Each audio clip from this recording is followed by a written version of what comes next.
finish liners, the wrapper uppers, whatever you might want to call them.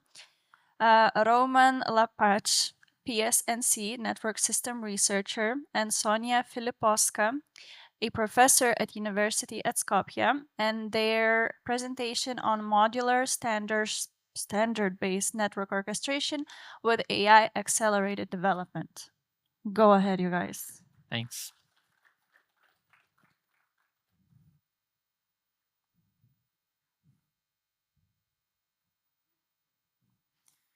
So hi, my name is Roman Łapacz from Poznań Supercomputing and Networking Center, and today with my colleague Sonia Filipovska, we will present the topic of network orchestration with some support from AI. So I will not talk about orchestration, automation in general, so we already had few presentation about it, so I will focus on the work results that we achieved in one of the European projects. We have built the system to manage network services with the workflows. So let me start with three main questions. Why we are doing this, right? Why the topic of orchestration automation is interesting and useful and needed? For whom we are implemented our solutions, who are our users, and how we implemented our network orchestration automation solutions. So let's start with why. As I said, I will say only briefly about this. So we want to move away from manual approach of managing network services towards orchestration and automation. So we observed that infrastructures are growing. We have more and more resources, logical resources, physical resources. We have more services, more complex services. So it's challenging to manage them manually. That's why we want to move to orchestration automation solutions.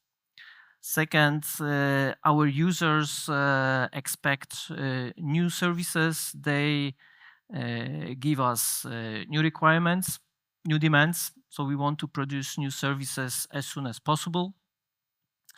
And last, we don't want to do revolutions in networks, right? We prefer evolution approach. So adding some components, changing the management of network services gradually. So this should be smooth migration from manual approach towards automated orchestrated approach. So for whom we are doing our work, our main users are national research and educational networks, NRENs in short. I represent one of them. It's a Polish NREN called PIONIER. So it's a big national network. It's a consortium of 22 members. So it's quite big. We own around 11,000 kilometers of fibers. This network is used in many national and European projects. Yeah, so our users are NRNs grouped within the GÉANT initiatives. I will say more about GÉANT soon. But not only NRNs. We can offer our solutions to any network operators, small, medium, large. Yes, this could be suitable. Our implementation could be useful for many users. Okay, I mentioned about the GÉANT. So GÉANT is infrastructure, European infrastructure that interconnects NRNs. So it's on the European level infrastructure, but there is also collaboration, global collaboration with networks from other continents. For example, with EastNet or Internet2 from US. We have collaboration with RNP, NRN from Brazil, and more partners in Africa, Australia, Asia. But it's not only infrastructure. There are also services, production services. For example, you may know some of them. For example, EduRoam or EduGAIN. So the GÉANT maintains and develops those services. So how we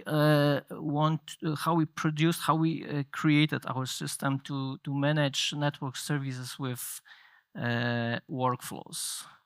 So first, maybe where we are doing this work. Again, in GÉANT, because it's not only infrastructure, not only services, it's also a project with a number of teams working on various networking ideas, networking technologies like QKD, fiber sensing, time and frequency distribution, etc. So in this project, it's a big project. We have many pilots for tests, for validations. We have also production services. Yesterday we had a very interesting presentation about NMAS platform. So this is one of GÉANT services. We have also in the project mini project, incubator projects to focus on new things, on innovations. And at last point, present some figures. I believe they are impressive. It's a huge project with more than 600 contributors, 38 partners, and 43 countries are involved.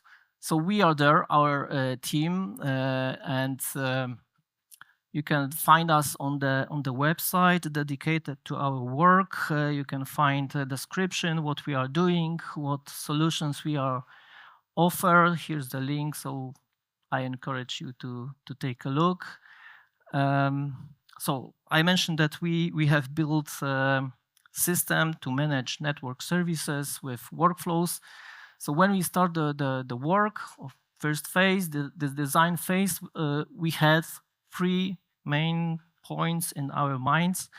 That first, we knew that we needed a flexible data model to describe resources and services. Second, we needed workflow definitions which are compatible with processes, procedures, some policies in network operations and network institutions. And third, well-defined decomposition, so the well-prepared architecture, right, with APIs to exchange data between components in the system, within the system, but also to exchange data with external system. Yeah, so if we exchange, we need data model that I mentioned earlier.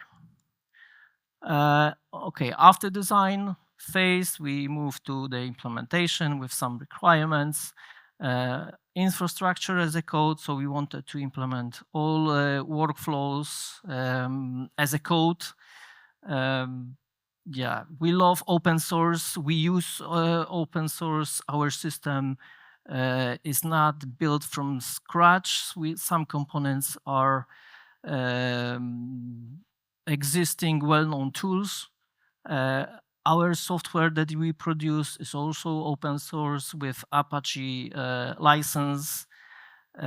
We built this system for, in my case, for Pioneer network, but not only. We want to have it. We produce this for others as well. We believe that other networks can use it in their networks as well. And we love standards. We use standards for data model, for API, for architecture, and we selected TM Forum organization and with their standards. Here you can see the components of the system that we implemented or we use. Not everything is created from scratch. So I will start with Orchestrator to manage and to implement workflows. We use Airflow Orchestrator, so we can implement workflows in Python language.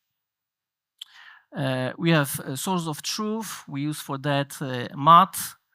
Next, for activation, for service activation, we have a set of tools like Ansible with Jinja templates, GÉANT LSO components to remotely run Ansible playbooks for user authentication authorization. We use Keycloak, Grafana for visualization of network services, and also we use React framework to develop graphical interface for users who provides input parameters to workflows running in and managed by Airflow. Yeah, we created a staging pre-production environment with the use of Container Lab, and we use also Git repository to store our code, to store implementation of workflows which are dynamically uploaded by Airflow orchestrator. In 2024, we deployed the pilot in PIONIER network. So here you can see the very simple picture of this pilot. So the user can, and we start with a new service, layer 2 circuit service. So user can send requests and parameters to run workflow to create layer 2 circuit service. There is a communication with source of truth, with MAT, to fetch data about the infrastructure and to update the information about it. And workflow can execute Ansible playbooks via LSO component. So, and the services is instantiated in the test environment based on Container Lab. If workflow works okay, then the service is running in the production environment. We don't have time to show the demo. You can see this demo on YouTube in the GÉANT TV channel. So here is the link to it. So please, you can see with all the details and all the steps of this demo. So this was in 2024. It was pilot. This year, 2025, we have this as a production service in PIONIER. As I said, we started with layer 2 circuits service. We completed the work on interface configuration service, the workflow for this service. We are now we work on EVPN, and we have more requests from network engineers to implement more services, more workflows for them. So now it's operational, yeah. And I just want to say a few words about the team that we created, that we organized for this work, because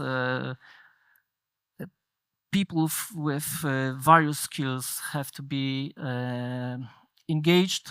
Not only software developers, they need knowledge from network engineers, they need knowledge from NOC stuff about some procedures, processes, and also we need DevOps people to maintain, to develop the test environment, development environment. So people with various skills are needed to implement such automation orchestration system.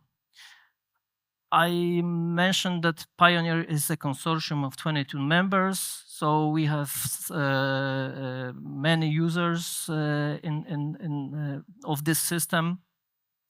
So they can access information about services running, executed with the workflows via instant messaging interface. We use Mattermost chatbot for that. We receive positive feedback about it, that they can access quickly information about their services and their resources that they have in PIONIER network. Okay, I add this slide about math. I already mentioned math, but I want to repeat myself here. to emphasize the importance of source of truth. It's a key component in the orchestration automation system. When we started the work, we had a long discussion about which application to use to store information about resources and services. First candidate was Netbox. I've heard about Netbox here a few times. So, but we got feedback from network engineers that Netbox is great for resources, to manage resources, but for services, especially complex services, it's not so great. So we decided to implement source of truth for our needs from scratch. So yeah, we've done it. The production instance of MAT is running in our network in a production way for 1 year. So it's stable. Network engineers are and NOG staff is they are very satisfied of this choice. Yeah, I want to add that MAT can support multiple data models describing the infrastructure and services. Here you can see the data model defined by PIONIER network engineers. So when we implement new service or add new resources, we can extend this data model. We believe that this model can be reused by other networks. Yeah, if other networks needs specific resources, no problem to extend this data model and use it in MAT in source of truth. Okay, so we deployed as a production service this system to run network services with the workflows. We are very satisfied. We are adding new implementation, new workflows. We are thinking about new services. But some time ago, we asked ourselves, is our implementation suitable for smaller network operators, smaller players, right? Not all operators have teams, developers, DevOps to implement their workflows. Of course, our workflows are open. It's open source with Apache license, but sometimes workflows are very specific, right? There might be some specific needs. So at least the open source that we offer workflows should be adjusted for specific needs. And can they do it right with their resources? Sometimes it's not possible if the network operator is small. So we asked ourselves, can AI support them, right? And with this question, I leave you with Sonia, who can continue this presentation. Thank you, Roman. Thank you. Okay, if you were here yesterday morning and you were listening about network automation, remember the slide where there were two choices, just do it and design-driven network automation? I think you got the picture that we took the second approach, right? So we are doing design-driven automation. And the problem is, in the beginning, it's very slow, it's very hard. Right now, we are a team of 10 people or so. And we have a specialist in TM Forum, we have a network expert, we have a specialist in MAT, we have a specialist in Airflow, all work together in order to develop the workflows and everything to work fine. Which, of course, is a problem if you don't have these 10 people with expertise in all of these tools, right? So we want to change it so that other people that don't have the necessary expertise build it slowly together with AI. So AI can help them in order to do this hurdle, do this learning curve, make it more smooth, make it more approachable to them. And we came up with the idea, basically my students came up with the idea last winter semester. I actually realized that our students at the Faculty of Computer Science and Engineering, they use ChatGPT and Gemini for everything, from writing emails and seminar works to learning about the topic, right? And we were sitting drinking beer and I said, okay, why don't we try to use a chatbot to develop a workflow, to design a service and see what happens. And the first thing that we decided to try it for was, okay, let's give him a workflow that we designed, made it modular, reusable, blah, blah, everything. We will give it to him for activating the service and ask him, okay, now that you have this workflow, can you create a workflow for terminating this service? It didn't work at all. I mean, it couldn't understand the code, maybe some pieces and something, but couldn't get the whole, couldn't make it to work.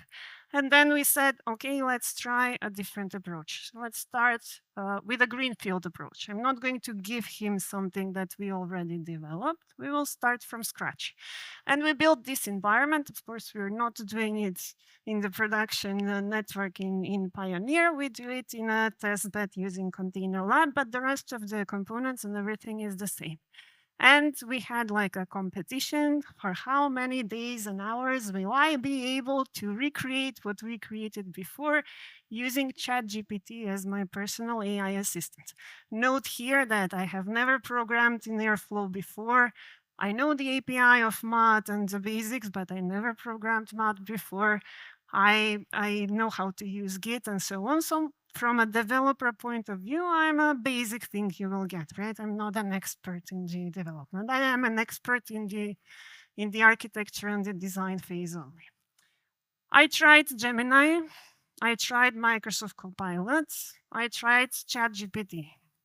In my case, with my prompting, I don't know if it is the best one, maybe there is better. ChatGPT gave us the best results, so that's why we decided to use this one. The approach is the so-called vibe coding approach. Are you familiar with vibe coding? You know what it is, right? So the basic idea is you write the natural language of what you want, what kind of code you want, and then in our case, ChatGPT generates the code. You copy paste the code in Airflow, in Git, you run it. If it works, great, I'm happy, you're happy. If it doesn't work, you get the error, you tell ChatGPT, I'm getting this error. ChatGPT thinks about it and he tells you, okay, the mistake is there and there. This is the code with the error removed. You copy, paste, run. If it works, great. If it doesn't work, again, no, I have this error, and so on. So I don't touch the code without code being provided by ChatGPT. This is one of the rules. The other rules are to follow our philosophy from before. So it has to be standards compliant. I tell him it has to follow TMF Open Digital Architecture. It has to use the TMF Open APIs. And I also tell him whatever we produce, it has to be modular, it has to be scalable, it has to be adaptable. So basically most of the code should be reusable for other services, not just the layer 2 circuit that we used as an example. So what we do is we go through this loop again and again. I write the prompt, he gives me the code, I paste the code, I check it. If there is a problem, we go through this circle of I give him the error, he refines the code until it works. When you see the whole process, it's actually divided into two phases. The first phase is when you start from scratch, right? This is the so-called holistic prompting phase. The idea here is you have to teach him about what you want. And in this phase, basically the input that you give with the prompts, it's quite huge. So every prompt is about 20 to 30 lines because you have to explain everything. I want a solution for layer 2 circuits. I want it to work with TMF ODA. I have these components. They are in containers.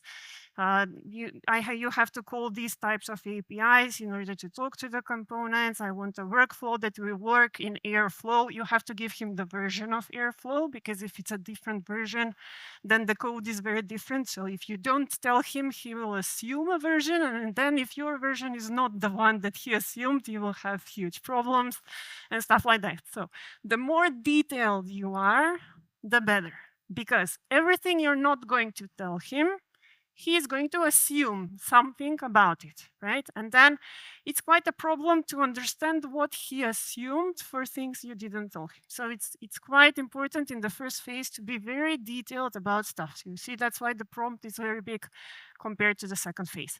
Once you have a draft of the code, of the workflow, then you enter this second granular prompting phase, where you start this. I have a problem here, or I want to extend with reliability or with security, or I want to add the different service, or I want now a different workflow, and so on. And then as you go through here, the prompts are getting smaller and very, very specific, right? But the whole idea is that you thought him everything in the beginning. As I told you, we had this competition, so we measured how much time it took one developer to do everything for the test bed, how much time it took me to do it with ChatGPT, right? And these are more or less the results. So for the workflow design phase, the first phase, here we designed the service from scratch. We designed the workflow with all of the tasks, all of the actions that are supposed to be taken in the task. The AI assistant was almost perfect if you are able to give him all of the details in the right way, right? So if you explain everything, the service design was by the book TMF, okay? And for this, it takes you, I don't know how many hours to read about 7 documents. Each document is 80 to 100 pages long and stuff like that, and then put it in your head, take it all into account, and so on. So I didn't give him a single document. The only thing I told him was this service design needs to be TMF ODA compliant, and that was it. And there was no solution that he provided that wasn't compliant. What we were playing with was how complex it's going to be. Is it going to have a logical layer, no logical layer, customer-facing, resource-facing service, and so on and so forth.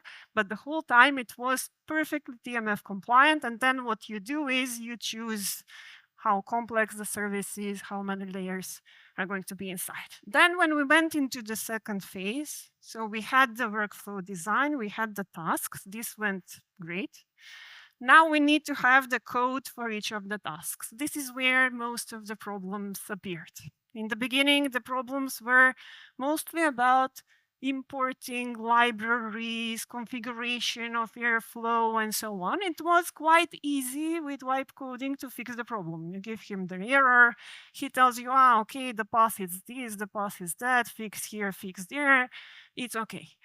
The main issue that arose was when he was supposed to code calling APIs of a component for which it was very difficult for me to teach him how to call this API. Let me give you an example. So Roman told you about math, right? This is our in-house single source of truth developed solution.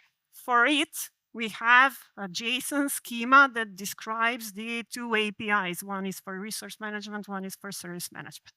All I had to do to teach ChatGPT how to talk to math was to upload these 2 documents. Once I uploaded the documents, he went through the documents. He knew how to talk to math perfectly, whatever you want. He understood the API. However, we are also using another in-house developed component by a different team in GÉANT, which is called lightweight service orchestrator. This one is basically used in order to talk to Ansible, because Ansible is on a different machine, so you cannot call him directly, blah, blah, blah. Whatever. Light service orchestrator has a custom API that you need to call. In the documentation of the light service orchestrator, there is no one file or one page or some kind of a structured text that explains to you, this is the API definition, this is the structure, this is how you call it, and so on. The only thing that is provided in the documentation are examples for calling this API. So what I could do was to tell him there is this component, these are the examples how to call this component. And this is where the problem started. He took the examples, he made some assumptions, and the code that he was producing was not correct, and he needed help in order to fix the problem. So in the end, the experience is that when you use the AI assistant, if you have enough details, enough structured information to give him, it's much more faster.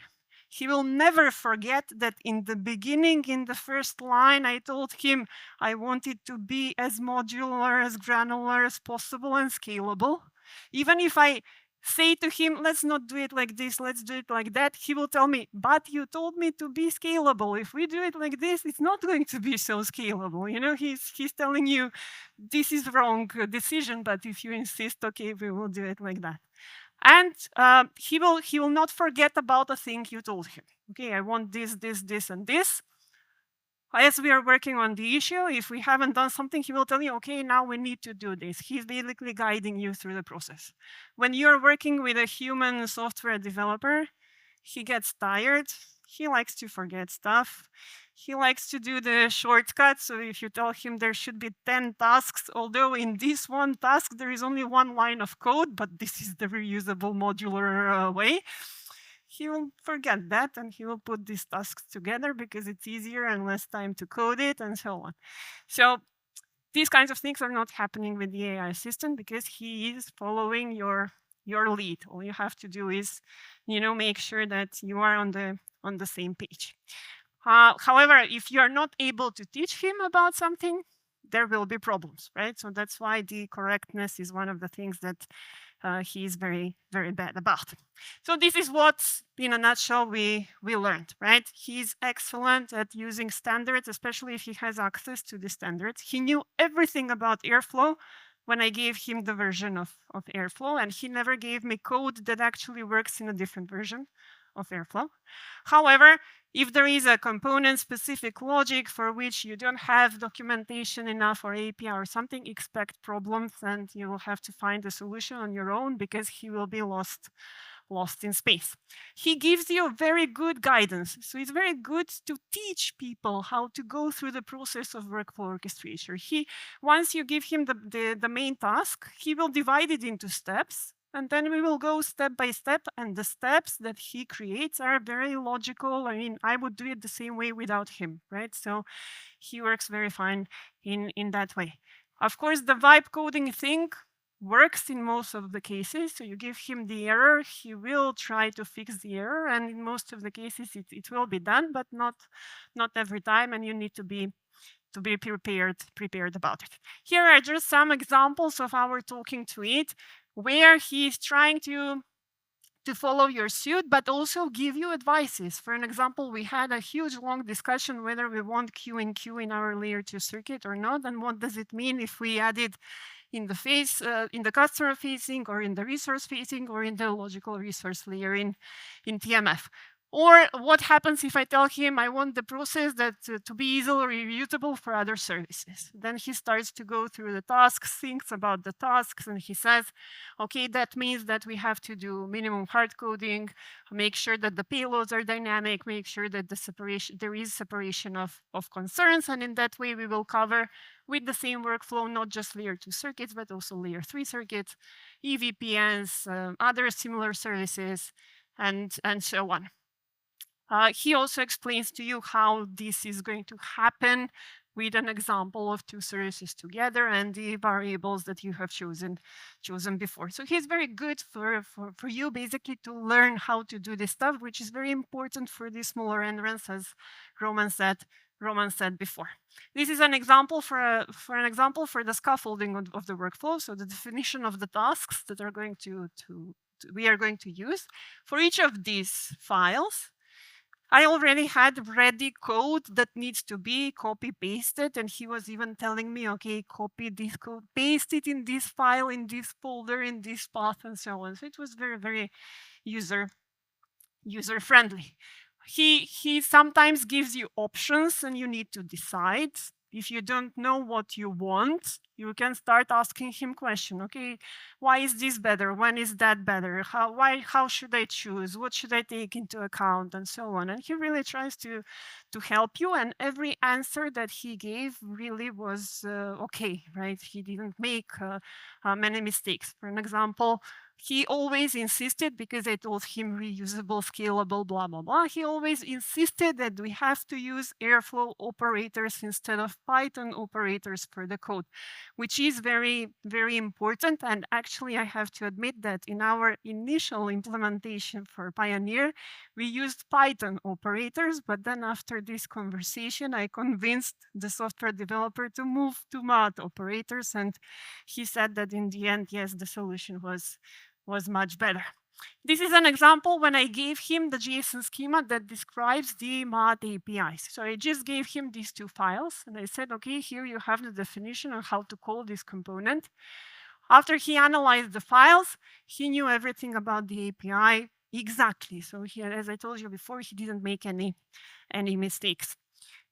He also tells you not to forget about stuff such as security, or such as dealing with unreliable components, because sometimes I might need to call an API of a different component, the component is down, right?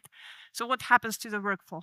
Do we try again and again? How many times we try? What do we do if we say, okay, the component is done? Do we continue with the workflow? We roll back, whatever. So he thinks about everything. In the end, what we can say is that yes, the design is ultra fast. In 90% of the cases that we tried, it's correct. It is great. I would do it the same way as he did it. And that's why we believe that this way actually lowers the barrier for this design-driven approach, right? It helps people actually implement it quite easily compared to doing everything by themselves. And it helps with time. You can now measure it in hours instead of days. What we are going to try next is we will see if this works also for Ansible playbooks, as it works for high-level workflows. And then we are going to move on into a new direction, which is actually using AI agents to create dynamic workflows, not to create these static ones using ChatGPT. That's all in a nutshell. So thank you for your attention. We are here in the break if you have any questions.